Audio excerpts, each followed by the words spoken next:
Good morning. I'm at the hospital waiting for my sister-in-law. She's getting some testing done. So, you ever get a song stuck in your head? And I got to get my sunglasses on. You get a song stuck in your head and it just won't go away. And you might think, what does this song mean? Why do I keep getting it stuck on my head? That's better. So, there's a Genesis song from a long time ago. It's called In the Air Tonight. And I don't know, it's Phil Collins, Genesis, whatever. Anyway, it's one of the best songs in the world, in my opinion. I don't know what the song's about. Something ominous. But it has just an incredible drum intro. It's just an awesome song. Always have loved it. Always felt it had meaning for me. And I applied it to different things. But right now, I'm applying that song to just my whole life. When I think about it, I can feel something in the air tonight. Oh Lord, I can feel something in the air. And it has something to do with Jehovah's Witnesses and their downfall. They are going down, and I don't know when, but I can feel it in the air. I don't know when it's going to happen. I just know it's going to happen.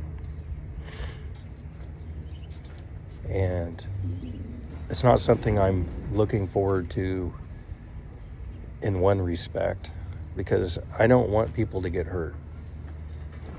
I want people to wake up and to not be shocked out of their slumber like I was when the police came and threw me out of my house. I don't want that for my friends.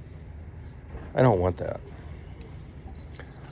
I want you to be woke up like an alarm clock radio that just wakes you up in the morning gently, and you come to your senses and realize that it's going to be an awesome day, and you've got some hope for the day, and you've got your day planned out, and hopefully your day goes exactly like you planned it. When you lay your head on the pillow that night and you thank God for the direction you got that day and for the awesome day that you had. That's what I hope for my friends. I just don't know how to make that happen. I just don't know how that can happen.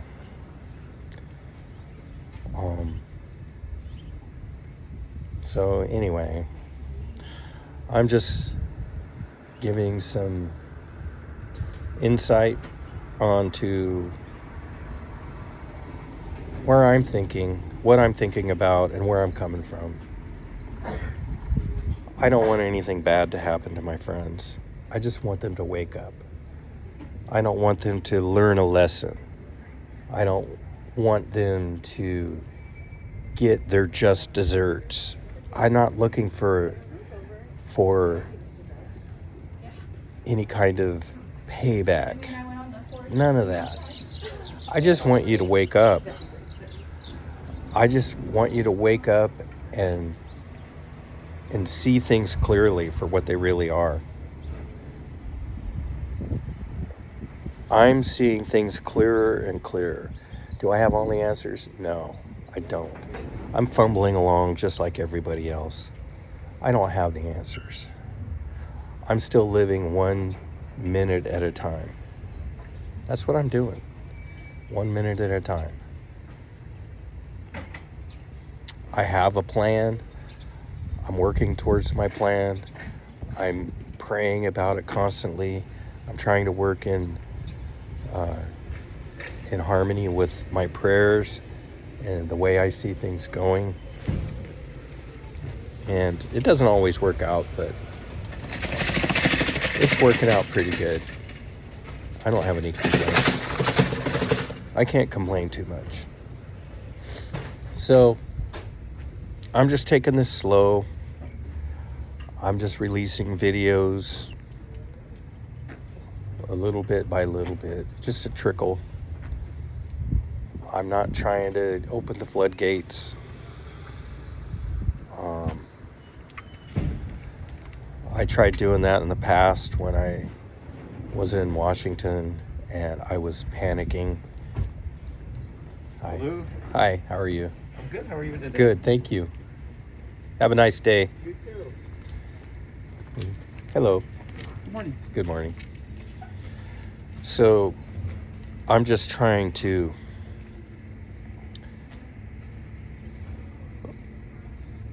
take my finger out of the dike slowly. And I'm trying to control this. And before, when I was posting stuff on XJW Reddit and stuff like that, I was doing it because I really thought I was dying. I thought I was dying. And, well, I am dying. I know I've got mental problems, I know that. But I've got physical problems. I've got high blood pressure and I've got the aneurysm in my chest. It's, I can't remember if I dissected, whatever. Anyway, it's serious stuff. I'm trying to get doctor's appointments to get it checked out. It's serious. I could die. And I did fall and I hit my head and I've got mental problems. I know that. I'm not going to deny it. How could I not? When you fall 40 feet off an embankment and you tumble and you hit your head on the way down.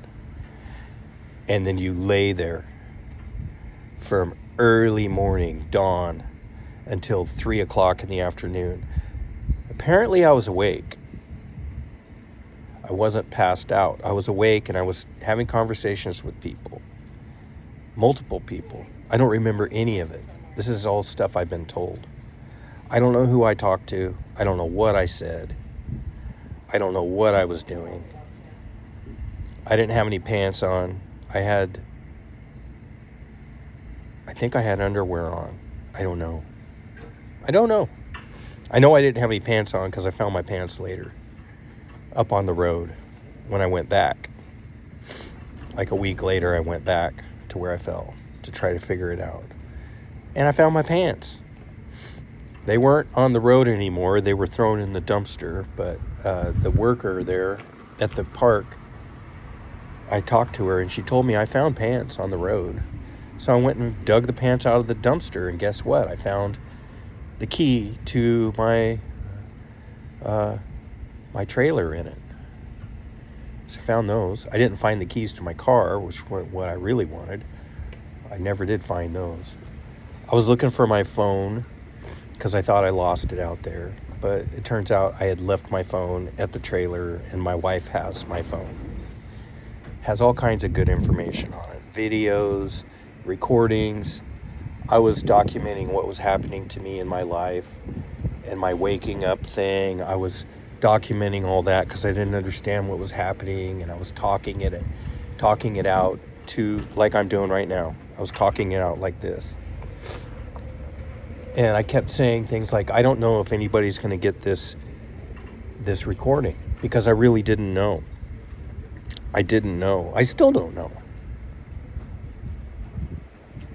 All of those recordings I did, my wife has those recordings on her phone, or on my phone, that I left at the house, and then she took, and she never gave it back to me.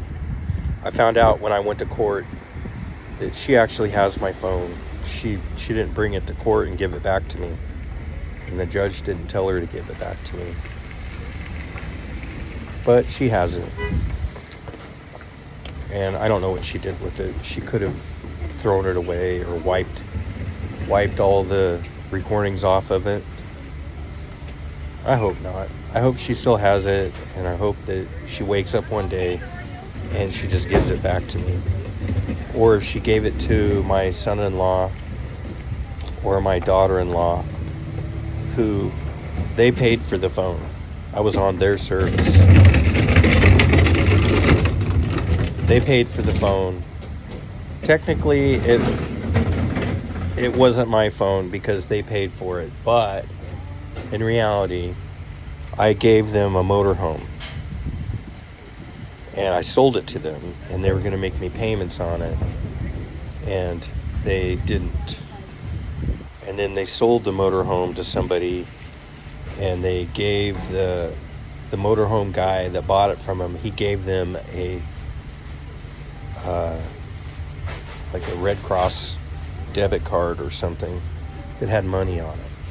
And he gave that to them instead, and they spent the money on themselves. And they didn't give me the money to pay for the motorhome I gave them. Oh, what a pretty dog. Oh, what a cutie. What a cutie. Hi, puppy. Hi, puppies. How are you? Hi, you beautiful dogs. So anyway, yeah.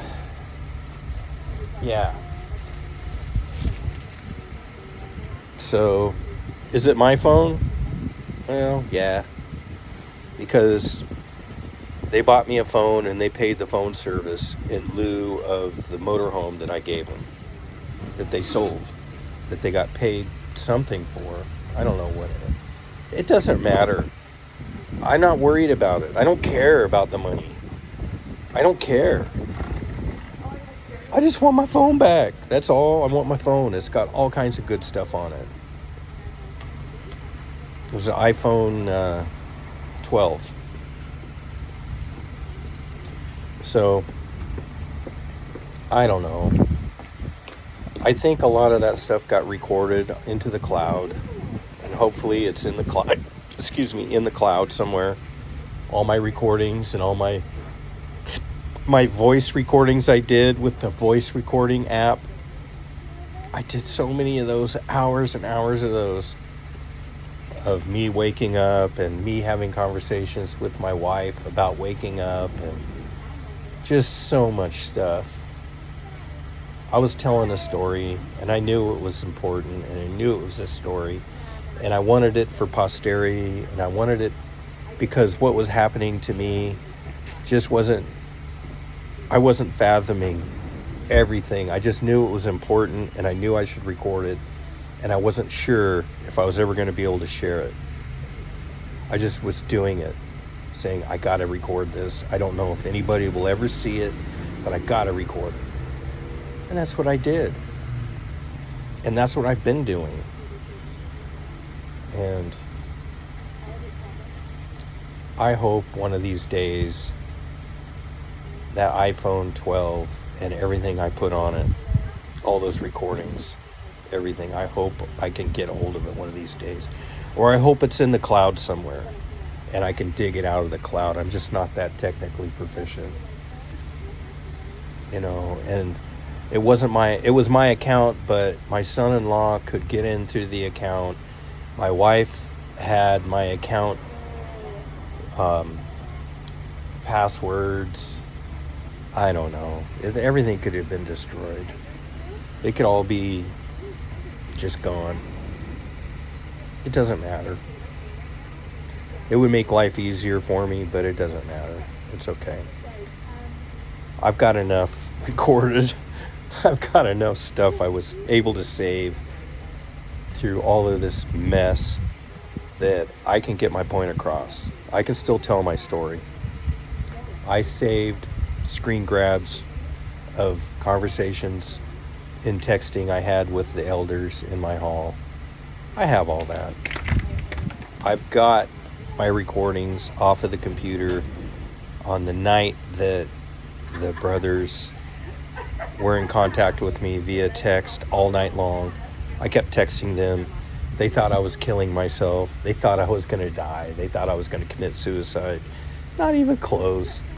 I played you guys so hard. I played you. I didn't play you. I can't take credit for it. That was not me. That was not me at all. Can you see my eyes? I mean, okay. First of all, I'm not medicated.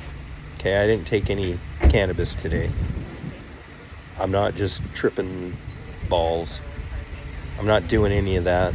I'm not taking my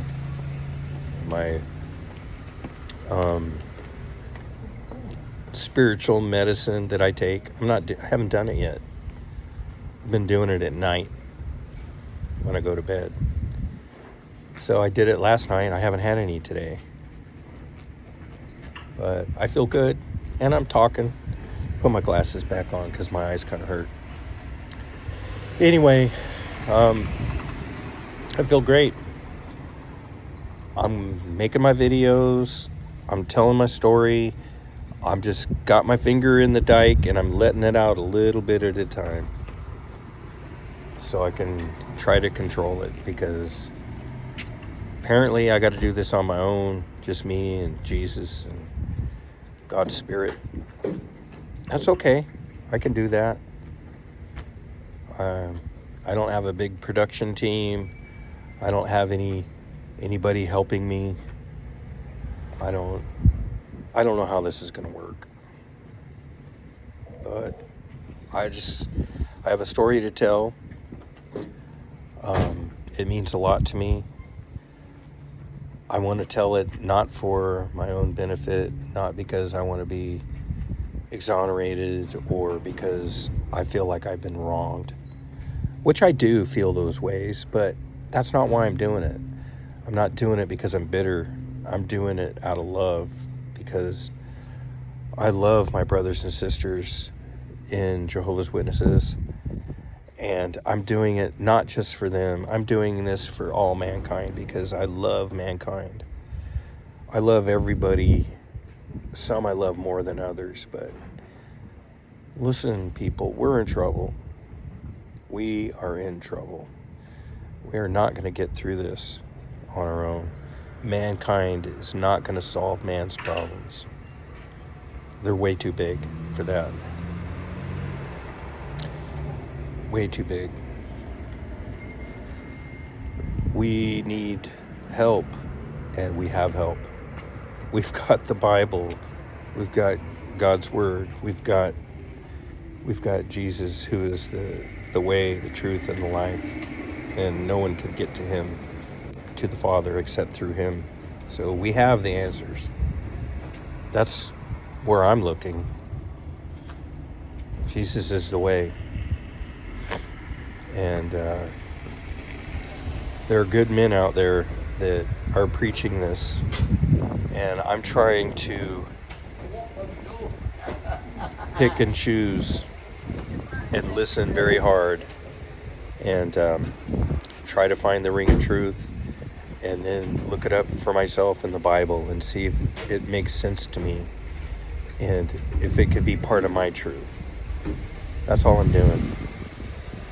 I'm building my own truth, and I'm trying to live it the best I can, individually, me personally. I'm trying not to worry about what you're doing or what they're doing or what they're saying. I'm trying to worry about myself. And I'm trying to live my life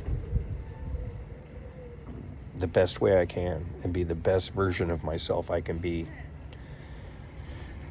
And I'm not very good at it. I make lots of mistakes. And I'm just glad that I have the Holy Spirit to guide me. And I'm glad I have Jesus' blood to cover my sins, because I be sinning a lot, folks. I'm trying not to do the big ones.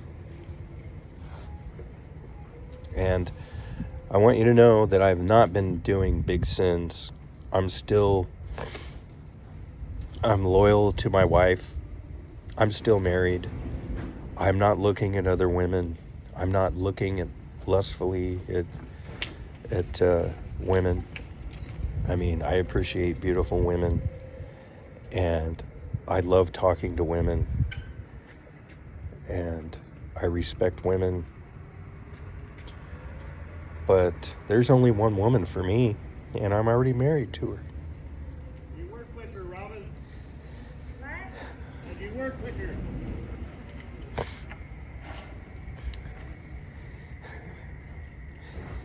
And I would take her back if she would turn her back on those men and just be my partner serving Jesus. I would do that.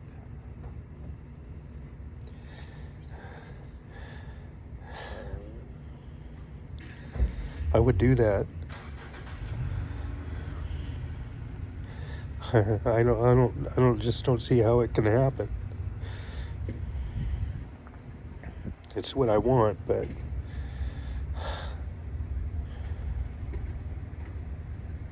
she's gone off with other men and committed spiritual adultery with them, not physical. Not like that.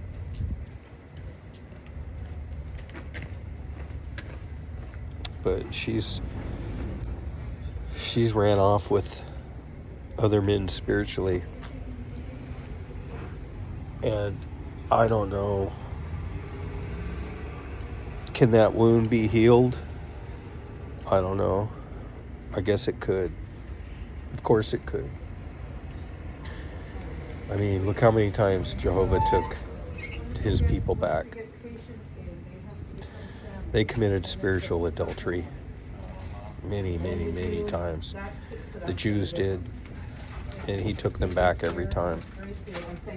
But they were apologetic, and they felt bad, and they were sorry, and they proved how sorry they were. And Jehovah accepted them back. Jesus accepted them back. So it would have to be something like that. For us to get back together, it would have to be something amazing like that. For me to get my head wrapped around that I was going to get back together with my wife, it would be akin to what Jehovah and Jesus have to go through in order to accept somebody who has strayed from them. I'm hurt. I'm devastated. When I texted her, I texted my wife on our anniversary, and I just begged her not to do this, to not go through with this, to just let's go back to the way it was before all this stuff blew up in her face. Let's just go back to when we loved each other and we were serving God together. Let's just go back to that. But the problem we have is the major roadblock is we were serving the Borg. We were serving men. And I've turned my back on those men, and she hasn't. So the only way we can be married and to save our marriage is she needs to turn her back on those men. And she needs to turn her back on the elders in Sequim and not listen to them anymore. And she needs to listen to her husband. Because I only want the best for you and for me and for our relationship with Jehovah and Jesus. And there just isn't any room for those 8 men in our marriage. There's no room for the 20 elders. or however many elders there are in Sequim now. I don't even know.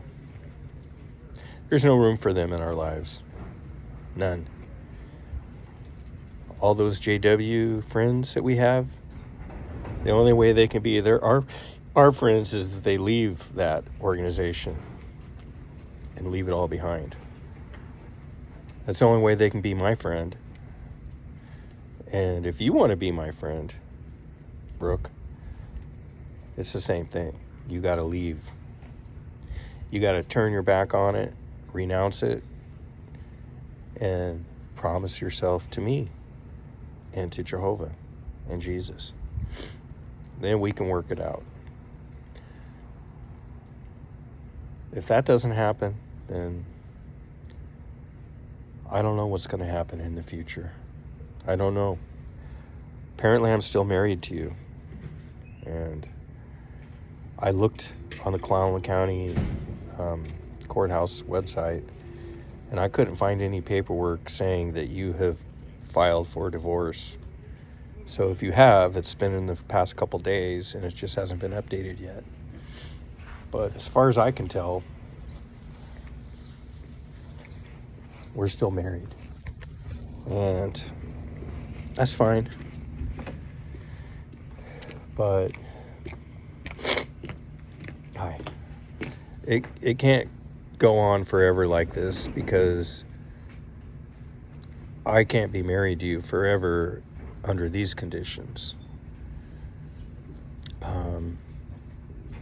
I'll have to end it somewhere. If you don't end it, I will have to end it. I don't want to. I don't plan on it. But I do have to protect myself. I am taking all the responsibility for the financial stuff, for the taxes and the bills that I owe. I'm just throwing myself on the mercy of the government. And I'm going to throw myself on the mercy of the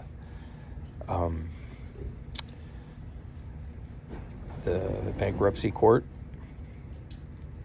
So I'm just going to file bankruptcy for everything. I can't pay any of my bills. I don't even have any income. And I'm injured and I can't work. Same thing for the taxes. I'm taking responsibility for all the taxes. And I'm just going to take as much responsibility as the government will allow me to. And I'm sorry you got in this mess with me as far as taxes. That's my fault. I apologize. I'm going to try to fix it. I'm going to pay whatever it is I got to pay. The money, whatever it is, I'll make payments as soon as I can find some income.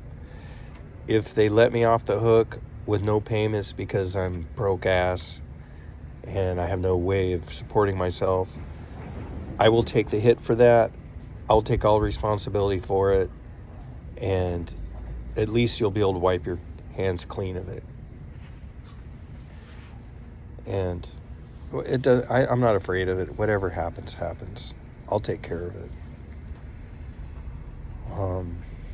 I'm trying to not make this difficult for you. I want you to be happy.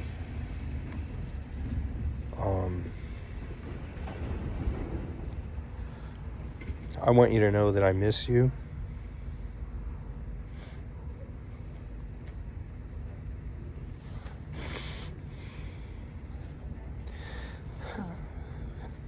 I thought you were my friend.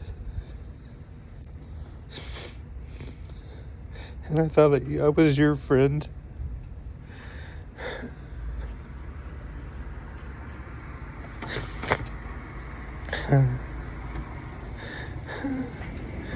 I still want to be your friend, but I don't know if it's possible. I mean, it's possible with me, and with God, all things are possible. I just don't know if it's possible for you, because it takes a lot of humility to admit you're wrong, to admit that you've made mistakes, and to admit that your behavior has been reproachable. And I'm telling you right now, I know my conduct has been reproachable, that has not been without fault, that I have made a lot of mistakes. I'm imperfect. I've been an asshole. I've been a jerk. I'm just being honest. I'm sorry. I'm really trying to be a better person. And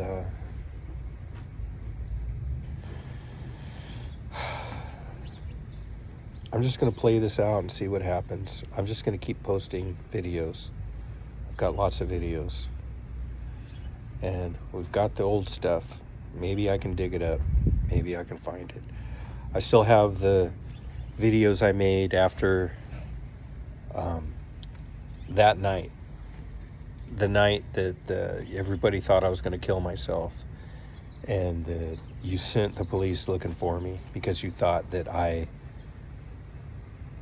had committed or was going to commit suicide.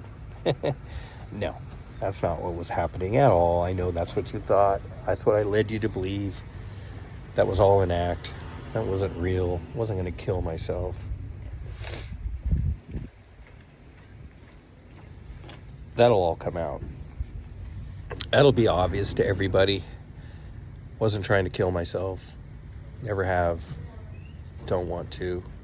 Never wanted it. Have I ever been desperate and felt like that death would be the easy way out? Oh, yeah. Oh, yeah. Yeah. Do I feel that way right now? No. No. Nope.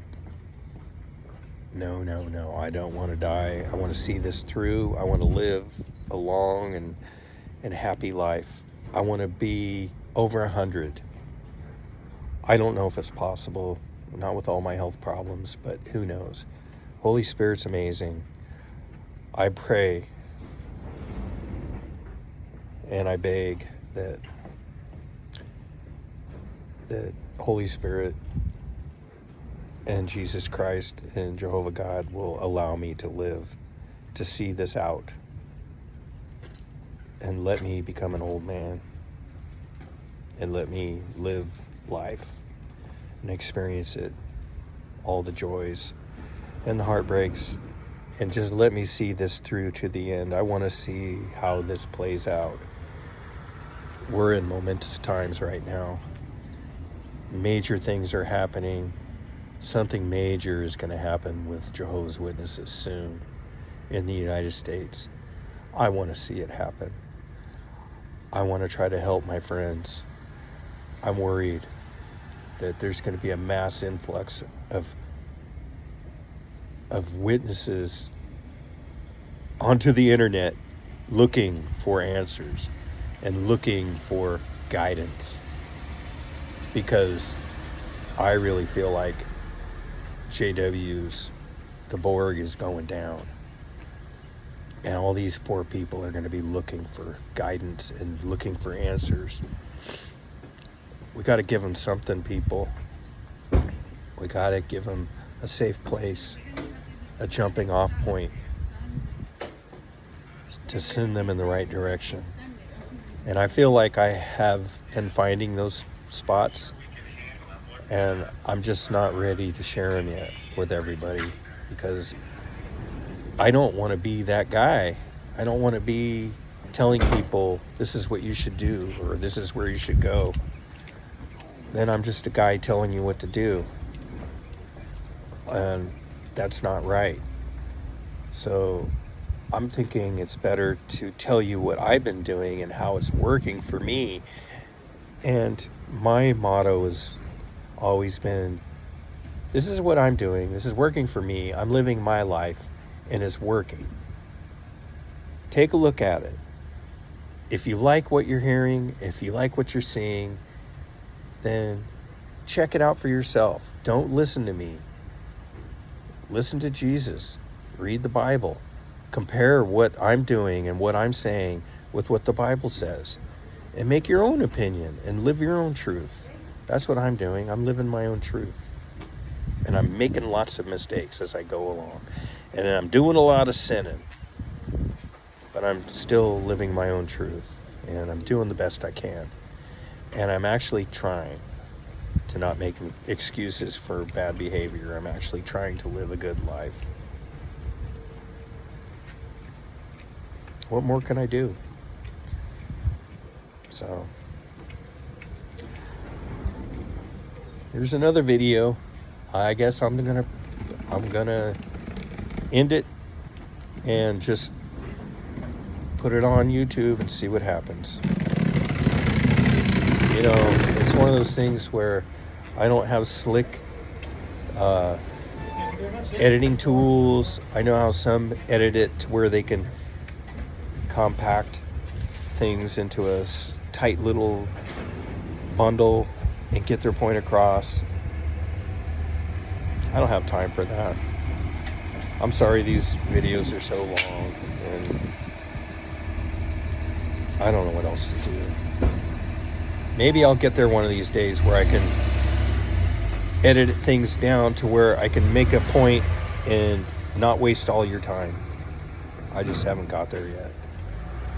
I need help with that. There's some people, XJW people that do awesome videos, and I can tell they don't have a production team. It's just them. I need to pick their brain and ask them how they do it, because I really don't know. I don't even know how to set my video up for comments. I don't even know if I want people to comment on my videos, because people say mean stuff. I kind of like it that nobody can comment on my videos. They can go to my Facebook and comment, but I kind of like having my videos on YouTube, but no commenting allowed. I didn't do that on purpose. I just don't know how to fix it. And I think I'd like it that way, actually, because I'm telling my story, and I don't really want to hear what you have to say about my story. I do, but you didn't break it, did you? I didn't, thank goodness. Which one is it? 13. Oh, But I no. have a Pelican case. So Oh, we're good. Somebody just dropped their iPhone 13. I know that feeling. She dropped it twice, but she's got a good case. I've got a case on mine, too, and a screensaver. Too bad I don't have cell service. Oh, well. I've got this Wi-Fi at the hospital I'm using right now. So anyway, I know these are long-winded, long-ass posts. Yeah, whatever. I know people aren't really watching this stuff anyway. Who cares? I get it. Anyway, I care. And I'm making these because I care about people, and I'm worried about my friends. And I'm worried that they're going to find themselves in the situation I'm in right now, which is being shunned by everybody. I'm still a Jehovah's Witness as far as I know, but it doesn't really matter to me.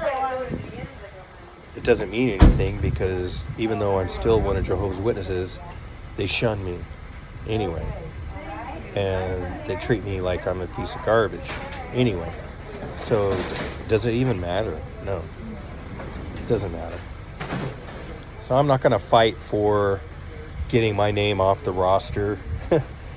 I'm not going to fight for that Zoom message from elders that tell me I have been disfellowshipped. I'm no longer one of Jehovah's Witnesses. I'm not going to fight for that Zoom meeting where I can listen in and hear it announced that I'm no longer one of Jehovah's Witnesses. Don't need it. Don't care. I'm done with you guys, okay? I still love you, but I'm done with the Jehovah's Witness name. I'm done with it. I don't want it. And guess what? Jehovah doesn't want it either. He doesn't want his name. Not after what you guys have done to it. Not after what I did to it for 50 years. Why would he want that name? I did a good job of screwing that name up. Why would he want it? No. We don't even know how to pronounce Jehovah's name properly. We're going to learn, though. We're going to learn. Jesus is going to teach us how to say it when he comes back. Hello? Yeah, he is. Hi. Making a video. I'm almost done. And when he does, we're going to learn how to say it. And we're going to learn he doesn't want that name. And he doesn't want the reputation he's gained. Jehovah has gained all these years. He doesn't want it. Needs to be sanctified. It's coming. It's coming probably sooner than you think it is.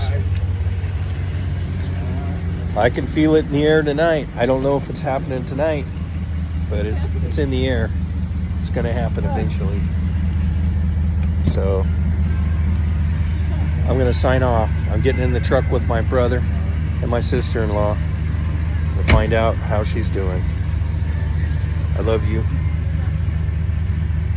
Am I not Shane, your brother? I'm not Shane.